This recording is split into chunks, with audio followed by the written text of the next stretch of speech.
আমি যদি সামনে এমপি ইলেকশনের জন্য প্রার্থী হতাম, তাহলে আমি যুবকদের জন্য কিছু নির্দিষ্ট স্টেপ গ্রহণ করতাম, যেগুলো তাদের কর্মজীবনে তাদের উন্নতি সাধনে সাহায্য করতো। তাদের কর্মজীবনে আরো বেটার হওয়ার জন্য কিছু প্রশিক্ষণের ব্যবস্থা রাখতাম, যাতে তারা তাদের কর্মজীবনে আরো সচ্ছল হতে পারে।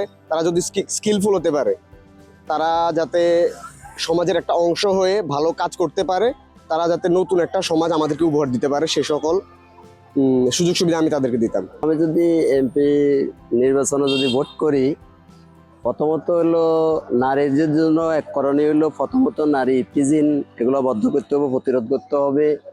পাশাপাশি নারীদের যে শিক্ষা খাতে যে নারীরা অগ্রগামী আগের না আছে, তাদেরকে চাকরি বাকরি কর্মসংস্থান ব্যবস্থা করতে হবে এবং নারীদের যে সুযোগ সুবিধা এগুলা দিতে হবে।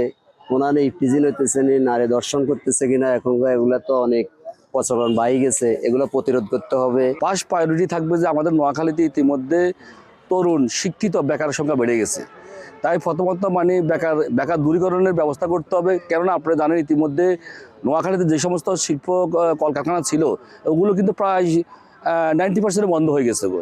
এই যে আমাদের মানে এত বড় মানে আলামিন কিংবা আমাদের যে আপনার মেজর মডার্নের যে ফ্যাক্টরিটা, হ্যাঁ, কিংবা আমাদের গ্লোবও অনেকটা মানে কেন এই যা অবস্থা। তো সুতরাং আমি মনে করি যে যেটি আরও মানে বৃদ্ধি হওয়ার কথা কলকারখানা কিংবা এইসবগুলো, সেক্ষেত্রেও বরঞ্চ কত মানে প্রায় 10-12 বছরে এগুলো অনেকটা কমে গেছে। তো সেক্ষেত্রে আমি মনে করি মানে বেকারত্বটা অবশ্যই মানে দূরীকরণের জন্য প্রথম ফার্স্ট প্রায়োরিটি থাকবে। মানুষের প্রথমে যে 5টি মৌলিক অধিকার, অন্ন, বস্ত্র, বাসস্থান, শিক্ষা, চিকিৎসা, এই 5টি মানুষের মৌলিক অধিকার প্রথমে আমার নির্বাচনী ম্যানিফেস্টো হওয়া উচিত।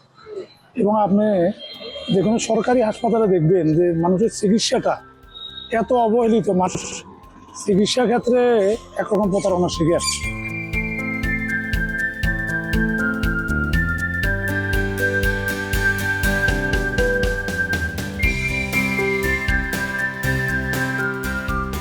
আমি যদি এমপি হই, কোনো সন্ত্রাসীদের ছাড় দেওয়া হবে না, মানুষ সুস্থভাবে অবাধে চলাফেরা করতে পারে, কোনো ব্যবসায়ীকে চাঁদা দেওয়া হবে না এবং মানুষ অবাধে সুষ্ঠুভাবে চলাফেরা করতে পারে, কোনো বিঘ্ন যেন না ঘটে। আমি কঠোর হাতে দমন করবো। আগে কম ছিল, এখন বেড়ে যাচ্ছে, এগুলো ঠিক করবো। আর দ্বিতীয়ত বাংলাদেশে ফুটবল মানটা একবারে কম, যেমন ক্রিকেট অনেক উন্নত, আর বাংলাদেশ স্টেডিয়াম একটা, যেমন আমাদের ইন্ডিয়ার খেলার ম্যাচের ভিতরে লোকজন আর কি আড্ডা দিতে পারে না, আউটে অনেক মানুষ ছিল, যেমন আড্ডা দিতে পারে না। এমন আমরা একটা স্টেডিয়াম চাই, আর আমাদের খেলার মানটা অনেক কমে গেছে, এই খেলার মানটা বৃদ্ধি করতে চাই। আমি যদি এমপি হইতাম, সর্বপ্রথম কয়েকটা বিষয়ে প্রায়োরিটি দিতাম। এর ভিতরে প্রথম হচ্ছে যে আমরা জানি যে বর্তমান যুব সমাজ ধ্বংস হওয়ার অন্যতম কারণ হচ্ছে মাদক। এই মাদক নির্মূলের জন্য যা যা করণীয় আমি মাদক নির্মূলের জন্য উদ্যোগ নিতাম।